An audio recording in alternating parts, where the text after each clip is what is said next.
It was a rainy Thursday night in downtown Atlanta. The kind of rain that soaked through your shoes, through your skin, through your hope. Under the awning of a closed cafe sat a teenage boy, 16 years old. Skinny, cold, and quiet. His name was Jaden Brooks, or at least, that's what he thought his name was. His hoodie was drenched, his sneakers torn.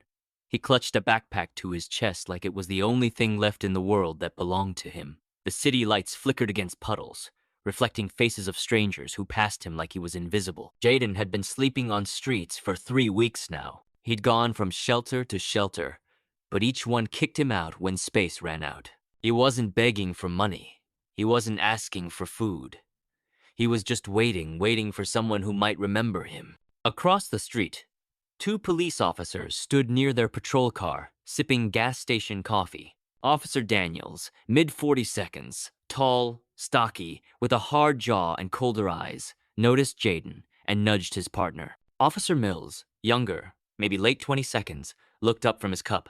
"Another one," Mills said softly. "Yeah," Daniels grunted, sitting there like he owns the place, probably waiting to score something. "Let's clear him out." Mills hesitated. "He's just a kid, man."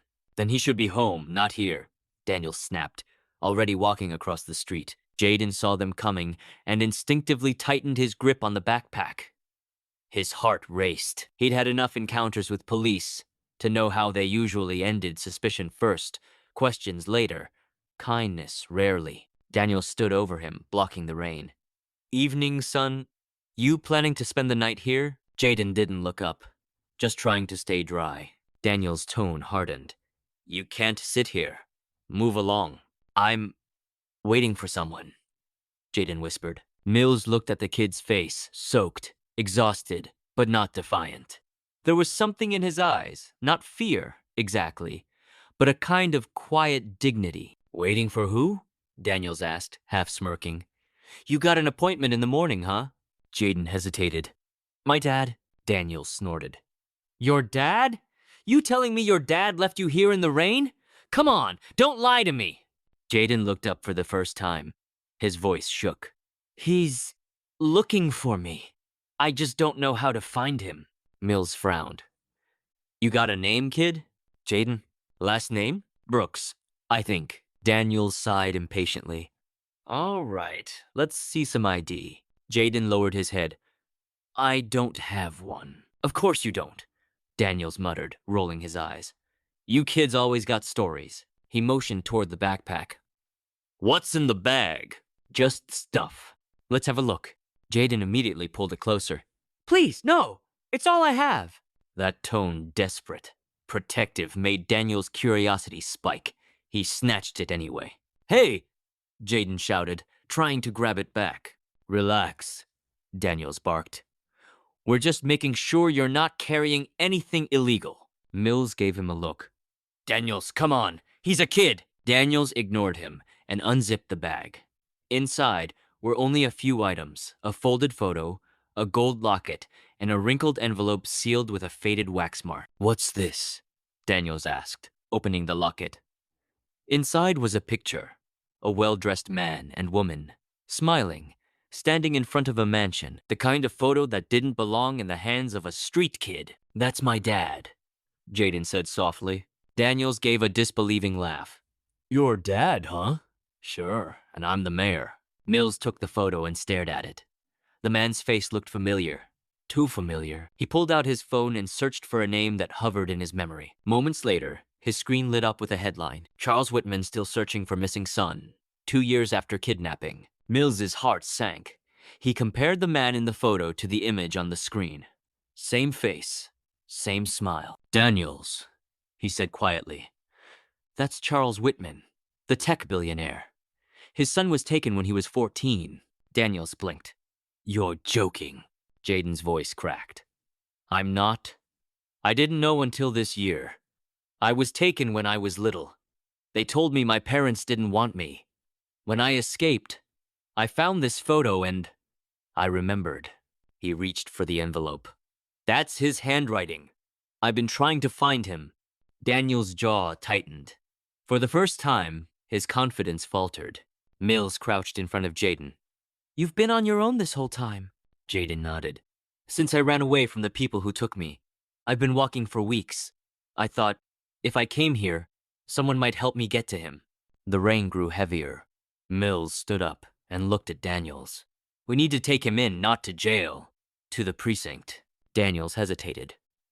You sure this isn't some scam? Look at the letter, man. Mills opened it carefully. Inside was a note written in neat handwriting. To my son, Jaden, if somehow you see this, know that I never stopped looking. You are loved beyond measure. Dad. Daniels felt something shift in his chest. Shame, maybe. He looked at the kid again, this time not as a problem, but as a person. They drove him to the precinct. The ride was silent except for the sound of the rain on the windshield. Jaden sat in the back, staring out the window, heart pounding. Inside, officers began verifying the story. The captain ordered a DNA test. When the results came back 24 hours later, the station went silent. 100% match. Jaden Brooks was actually Jaden Whitman, the missing son of one of the wealthiest men in America. When the news hit the media, everything exploded. Cameras flooded the police station. Headlines flashed everywhere. Homeless teen turns out to be missing millionaire's son. 2 years of silence found at last. But Jaden didn't care about headlines. He just wanted to see his father. The reunion happened that same afternoon. Charles Whitman arrived in a dark suit. Eyes red, voice trembling. He ran across the lobby as soon as Jaden stepped in. Jaden, he whispered. My boy. For a second, Jaden didn't move. Then he dropped the backpack and ran into his father's arms. Both of them broke down, crying. Every officer in the room went silent. Daniels, the man who had mocked him the night before, turned away, wiping his eyes. Charles looked at him and said quietly, You were the one who found him? Mills nodded. He found us, sir. Charles shook his hand, but his eyes lingered on Daniels. Don't ever judge a person by their clothes. I almost lost my son because too many people did. Daniels swallowed hard. Yes, sir.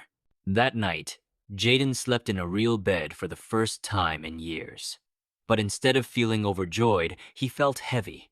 He couldn't stop thinking about the other kids, the ones who wouldn't be found, the ones still on the streets. Weeks later, at a press conference, Jaden stood beside his father. When reporters asked what he wanted to do next, he said, I want to help the ones nobody looks for, the ones people walk past and laugh at.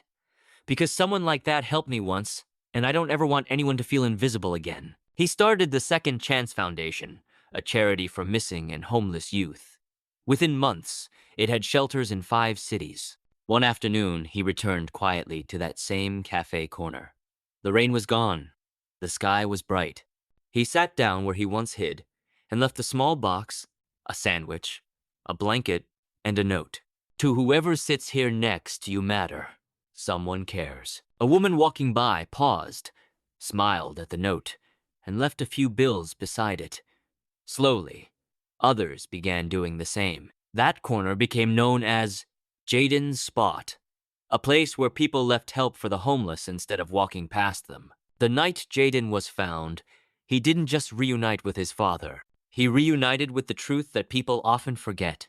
Human worth isn't measured by money, clothes, or comfort. It's measured by heart. The same boy the world ignored turned out to be someone the world had been searching for. And maybe that's what life's about, remembering that the person you overlook today could be the miracle you talk about tomorrow.